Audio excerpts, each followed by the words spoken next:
แซ่บป่ะฮะแซ่บป่ะเถอะก่อนสั่งพุดเลยอ๋ออันนี้ก็เป็นบริษัทใหญ่ของเขาประสานกับทั้งบริษัททีเคเด้อมาทั้งหน้าห้างทีเด้อบริษัทได้โดนเติมเรื่องประกาศในเพิ่นทั้งกระประกาศเป็นส่งมาให้เงินอีก4,000 กีบซะดิทางบริษัททีเคเด้อเอายกกันเข้าไปที่ต้องเริ่มได้ทีแล้วก็ท่านของใครเขาหรือว่าทั้งประเภทเด้อถ้าบอกว่าให้มาจัดโต๊ะทั้งหน้าท่านใส่มืออีกบัตรหนึ่งเด้อมาสั่งเพราะว่าทั้งFCเพิ่นต้องการอยู่ทั้งที่มันสะดวกกว่าทางป่าเสียงเขานี่ก็มาให้เสียงอินเตอร์ให้เริ่มยืนแล้วบัดเนี่ยได้รุ่นแล้วมาพิกระเป๋าพายกับสุดยอดแล้วพอบอก2มือก็เลยไปต้อยใหญ่ก็เลยแม่นมาสุดยอดเลยควักเงินแท้มาโซนเลยเนาะอีกข้อมีพิเศษเอาว่ากี้ก็ต้องขอบใจมายังทั้งเก้พันสีบันเนอร์ทั้งเก้พันสีบนดอกคำพันเดฟอนคู่กับทางนายบ้านไทยบุญและกับทางห้องนายบ้านบุญเพียงอันนี้ก็ขอรับเริ่มต้นจากทำเงี้ยอนุสัยเป็นผลงานชุดใหม่ขอรับกับขอรับขอกำเนี่ยว่าปากกามันกำลังคือแบบไหนแต่ตัวเกศมันบังแล้วพอปากกากำลังนี่เนาะมีปิ้งไก่เสร็จแล้วแมงแค่ทุกปักกินคือประเด็นบางได้ไหนสุดยอดเลยเผ็ดมาข้างหลังเลยเผ็ดอาจารย์โตเห็นพอดีเลยอยู่ทางด้านซ้ายมือเด้อพอมาทางFCเพิ่นว่าจะได้ตัวเตวันที่จริงทั้งเจทางด้านผมเขายังปักอยู่แต่ว่าพอจากนั้นอยู่เจทางด้านซ้ายมือพี่ทั้งของขายว่าสักเอาได้ตัวเล่นไปเท่าไหร่ล่ะห้องนี้แจ็คผมแก็บหนึ่งเลยว่าสักพอเกี่ยว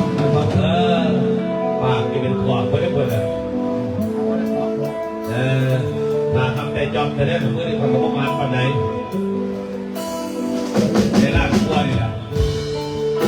อีกเขาเป็นคนบอกว่ามอบแด่ทำเนียบุญบานพร้อมด้วยคณะผู้คนในตัวคนเองเกี่ยวของพ่อและการทำทีมงานรวมญาติผู้คนในตัวคนเองเอาของมอบเลยมันจะมีบรรยากาศไปเนี่ยทั้งพ่อบ้านบุญเทียมทั้งการต้อนรับทั้งเค้กกับทั้งแขกเขาทั้งพี่ทั้งน้องแต่เขาทุกท่านเด้อที่ผมเอาห่วงในงานวันนี้เป็นมือสุดท้ายงานทางดวงปวดสินเขาเกิดถึงวันนี้ครับใส่ที่ดอกบานเขาพอสนามต่อไปครับอย่างที่เราทำเมืองเยียนครับพี่น้องทำเมืองเยียนครับพี่น้องทำบ้านเมืองเก่าแต่ดีทำงานอุตสาหกรรมเป็นแบบต้องคอยท่าผมบอกคนจนเสียชีวิตมาจากต้องการยังไงปวดสินก็ได้ไปจ้าเพื่อว่าจะผมนะผมมุ่งมั่นปรารถนาเป็นกระบวนเสียมามัดถูกครอบครัวเป็นสัญญาดิเอาเสริมทั้งทีมงานทั้งเฮียวงวานมันนักยืนตรงไหนหรือทั้งเฮียวงวานเขาดีเนาะพร้อมด้วยคณะเด้อนางสาวเล่นตัวคนเองและการทีมงานรวมญาติทีมงานรวมญาตินำยืนตัวในของขอมือในทีมงานรวมญาติเด้อรวมญาติดีนะรวมญาติเป็นการดีหลายคนดีหลายผีเกี่ยวไกลหลายมาอย่าเห็นเงินงามและการทีมงานทั้งเฮียบงบาลมาพร้อมกันโลดบรรยากาศแห่งความเบิกบานบนคือชัดที่ทั้งโลกแล้วกันว่า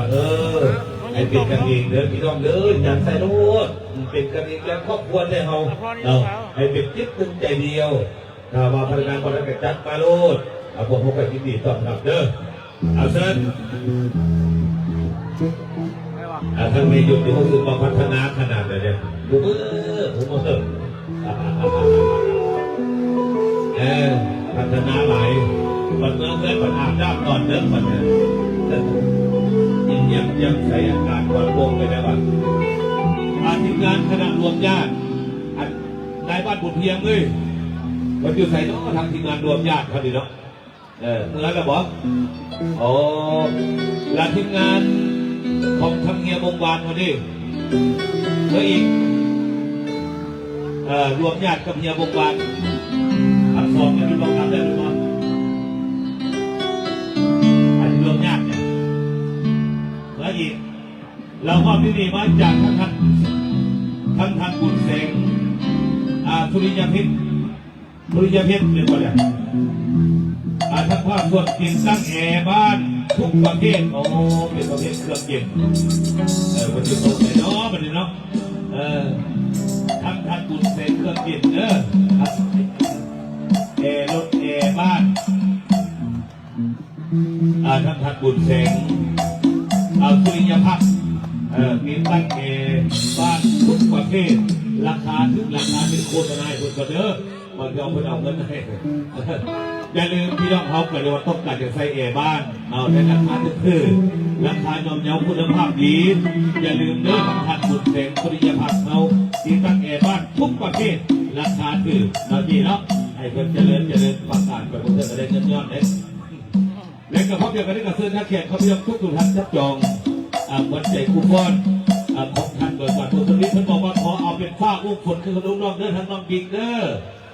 ท่านน้องบิ๊กวิรยุทธ์หม้อบรรยากาศชัดเจนที่เราทุกท่านจับจองวันใจคูปองของท่านเบิกบานตัวสื่อเท่านี้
Why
มา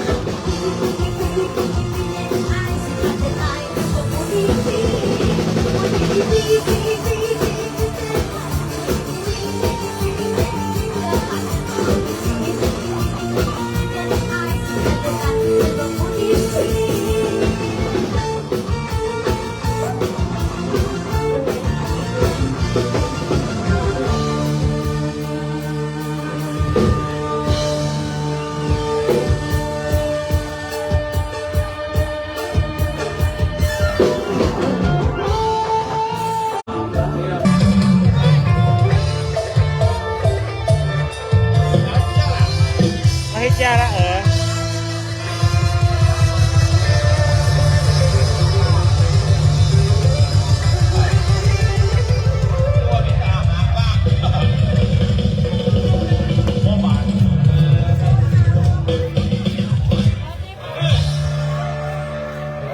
อย่างนี้พวกไก่ตามเด้อพวกกาเด้อเล่นอาหารบ้างก็บอกโอ้ใส่ก็หมายมันใส่งานเดี๋ยวใส่ขาดใส่โหลใครจะมาไก่ซีกันหลายเพราะว่าที่เป็นไฟมือหัวมือซ้าย เฮ้ยเจ้าตับมาวะปิ้งมาวะพี่ปิ้งมาจะได้ ก็ติดเคสติดตามผลงาน เจ้าปิ้งมาจะได้ และก็ความใจพิเศษในเรื่องบางทีทั้งทันสุนแสงปริญญาพันธ์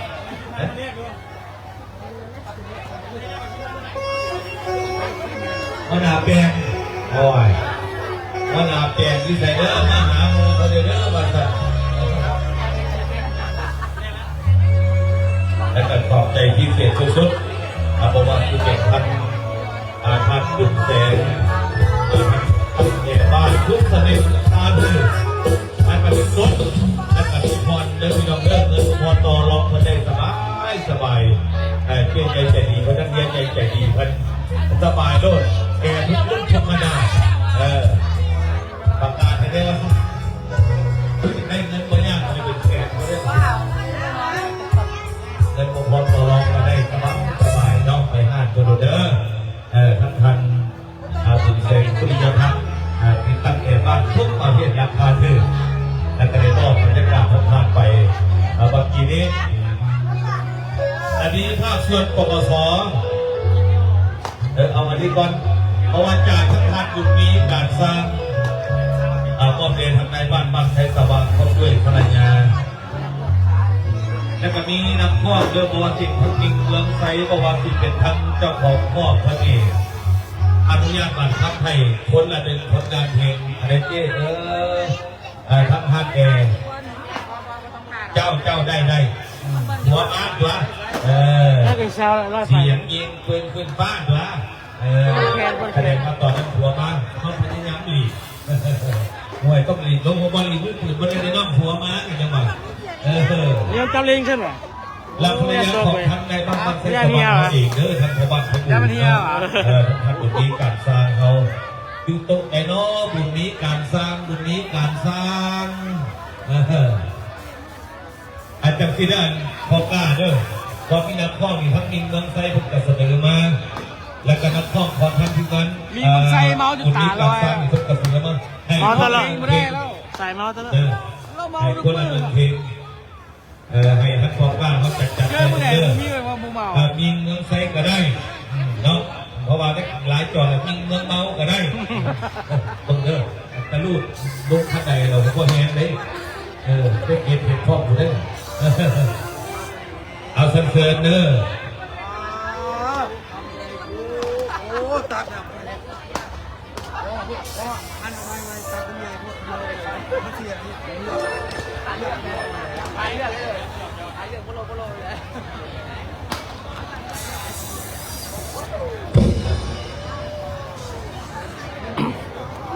ขอเลยจะจบไล่เด้อเอาเซิร์นทางภาคส่วนทางพ่อบ้านแทนชาวบ้าน